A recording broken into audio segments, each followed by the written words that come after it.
وياني كون قوني مكرن تاريخ يوصان سولد تعجيقن تسفاني يسنن لنا قوتنن النمكر بقارا بوقت دمامتن ሁሉም ባኮረፈ ቁጥር መሳሪያ የሚያወዛውዝ ዘመን ላይ ነበርና ያ ሁሉ አልፎ ያ ሁሉ ቀርቶ በዚህ ጊዜ መመካከር መቻል በራሱ አንዱ ከነበረበት ወደፊት የሚያሻግር ነገር ነው።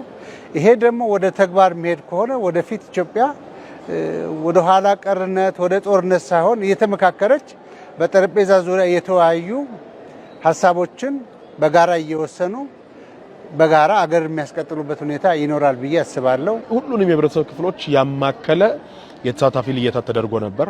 ከዛ በኋላም ደግሞ እነዚህ የተለዩ የህብረተሰብ ክፍሎች አጀንዳዎቻቸውን በግልጽ በክልሉ መድረክ ላይ ልየታም ስለነበር ሲቀመጥ የተገለጸበት ሁኔታ ነበር። እጅግ በጣም ፍትሃዊ እጅግ በጣም ታማኒነት ያለው የማንም ሐሳብ ያልተገደበበት ሁሉም የራሱን ሐሳብ በግልጽ በስፋት የፈለገውን የመሰለውን ሐሳብ ያንሸራሸረበት የራሱን አጀንዳ የወከለው ማህበረሰብን አጀንዳ ሁሉም ተሳታፊ በግልጽ ያስቀመጠበት የተለየበት ሁኔታዎች እንደነበሩ ለማስታወስ ፈልጋለሁ። ነጻነት መድረክ ነው የመድረክ ኮሚሽኑም ሲያዘጋጅ መጀመሪያ መግለጫው ላይ እያንዳንዷን ነገር ከህግ ጋር ማያይዞ ያስቀመጠልን ነገር አለ። ማንም የማንን ሐሳብ መርገጥ እንደማይችል ማንም የማንን ሐሳብ መቃወም እንደማይችል ማገዝ ካለበት ማገዝ ነው መንቀፍ እንደማይችል ግን ቀድሞም ከመድረኩ ተነግሮናል። እኛም ስናካሄድ የነበረው ያን ነው። ወደፊት እንግዲህ በጣም ትልቅ ትምህርት ተሰጥቶ የሚሄደው ለሀገራችን ከግጭት ይልቅ ከልዩነቶች ይልቅ በመመካከር በመነጋገር ችግሮችን መፍታት እንደሚገባን አስተምሮ ያለፈ ነው ያለው።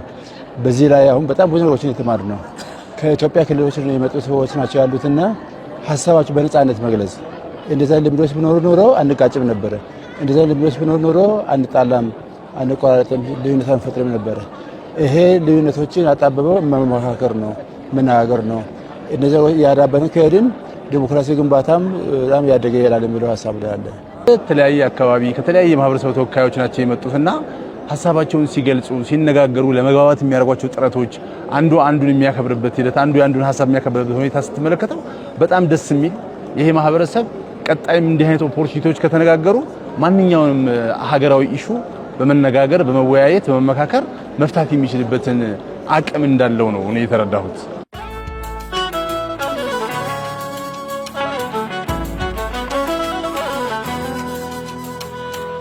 መነጋገሩ በጣም ቅርርብን ያመጣል፣ ግልጸኝነትንም ያመጣል። መቀራረብ መነጋገር እና እስካሁን እንደ ለውይይት የማይቀርቡ ማህበረሰብ እንዲህ በዚህ በምክክር ሂደቱ ቅርርብ ሲኖራቸው በጣም የበለጠ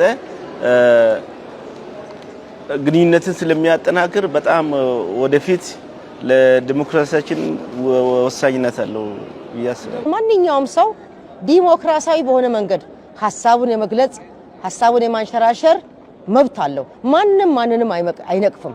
ምክንያቱም ምክክር ኮሚሽኑ ያስቀመጣቸው ህጎች አሉ። ያንን ህግ የተላለፈ የለም። ሁሉም በመቻቻል በመደማመጥ አንዱ እስከመጨረስ ድረስ መነቃቀፍ የለም። በመከባበርና ዲሞክራሲያዊ በሆነ መንገድ ነው ምክክሩ ሲካሄድ የነበረው። በዲሞክራሲ ሐሳብን መግለጽ እንደፈለኩ እኔን ሐሳብ የምገልጽበትን መስመር በጣም ተምሬያለሁ። ከኔ በኋላም የማያውቁ ሰዎች ዲሞክራሲ ምን አይነት እንደሆነ ሐሳባቸውን እንዴት አድርገው መግለጽ እንደሚችሉ ሌላም የመብታቸውንም ጉዳይ እንዴት ማስከበር እንደሚችሉ እዚህ ውስጥ እየተገነዘብን መጥቷል። ዲሞክራሲ ስቲል ነው። እስካሁን ስንወያየም እኔ በዲሞክራሲ መብቱ የተረገጠ ሰው ያለ አይመስለኝም፣ አላየውም፣ አልገጠመኝም። የዲሞክራሲ ባህልንም በጣም ይገነባዋል። ለምን እኔ የራስን ሐሳብ በነጻነት ዲሞክራሲ ማለት አንተ የራስን ሐሳብ በነጻነት ስትገልጽ በነጻነት ስትንቀሳቀስ የዲሞክራሲ ባህሉ እየተገነባ የሚሄድበት ሂደት አለና የዲሞክራሲ ባህሉን ለመገንባት እጅግ ወሳኝ ከሚባሉት ውይይቶቹ አንዱ ይሄ ውይይትና ይሄ ምክክር ሂደት ነው ብዬ አምናለሁ። ዲሞክራሲያዊ ባህልን ከማንጸባረቅ አንፃር በፊት የነበረው ምን ይመስላል፣ ስርዓት አሁን ያለው ምን ይመስላል፣ ወደፊት ምን መሆን አለበት፣ ምን መሻሻል አለበት ሙሉ ግብዓትም ሊሆኑ የሚችሉ ነገሮች በሙሉ ተነስተዋልና አሳታፊነቱ በራሱ ዲሞክራሲያዊ ነው። ሁሉንም አሳታፊነቱ በራሱ ዲሞክራሲያዊ ነው። ተሳትፎም ዲሞክራሲያዊ ነው። ያለውን ድምፅ አሰጣጡም ዲሞክራሲያዊ ነው። ከ75% በላይ ያለ ድምፅ ብልጫ በሆነ መንገድ መወሰኑ በራሱ ዲሞክራሲያዊ አካሄድ ነው። በዚህ ከቀጠለ አይ ሆፕ ወደ ኋላ የሚመለስ ነገር አይኖርም። አገር ትሻገራለች ብዬ አስባለሁ።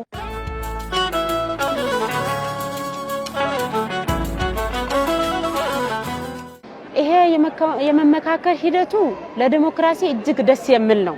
ምክንያቱም ሰው የበታች የበላይ የሚባል ነገር የለም። የሐሳብ የበታች የበላይ የሚባል ነገር የለም። እኔ ውስጥ ያለው ዕውቀት ሌላው ውስጥ ላይኖር ይችላል። ሌላው ውስጥ ያለው እኔ ውስጥ የለም። ስለዚህ ዲሞክራሲ በዚህ መልኩ ነገ ኢትዮጵያ በማንኛውም ስብሰባዎች በማንኛውም አካሄዶች እንደዚህ መደማመጥ፣ ሐሳብ መከባበር ቢኖር እጅግ በዲሞክራሲ የተሞላች ሀገር ትሆናለች የሚል ተስፋ አለኝ።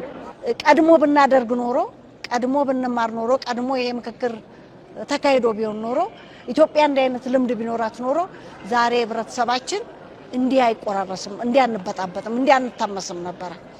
ዛሬ ላይ ግን ይሄ ነገር ለወደፊትም ትልቅ ትምህርት ለልጆቻችን ታሪክ የምናሳልፍበት ሁሉ ነው። ወደዚህ ሂደት መመጣቱ በራሱ አንዱ የዲሞክራሲ ስርዓትን መገንባት ነው ብዬ ነው ማሰብ። ምክንያቱም በርካታ እንደ ሀገር የሚያለያዩን የሚያጋጩን አንድነታችንን የሚሸረሽሩ እንደገና ደግሞ ብዝሃነትን ሰዎች ሳይቀበሉ በርካታ ሀገራችን በብዙ ግጭቶች፣ በብዙ ጦርነቶች፣ በብዙ አለመግባባቶች መታለች። አሁንም በርካታ ችግሮች እንዳገራሉ። ነገር ግን እነዚህን እንደ ሀገር የሚያቃርኑንን የሚያጋጩንን ጉዳዮች በመድረክ በመሰብሰብ በመወያየት በመመካከር ለመፍታት የተመጣበት አግባብ እጅግ በጣም የሚበረታታ ነው።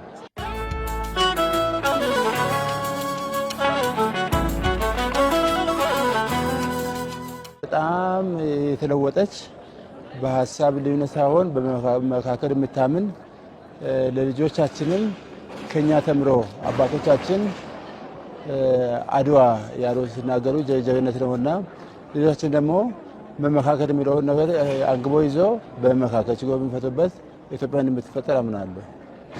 እስካሁን ሀገራችን ያለፈችባቸው ብዙ አይነት ፈታኝ ነገሮች ነበሩ።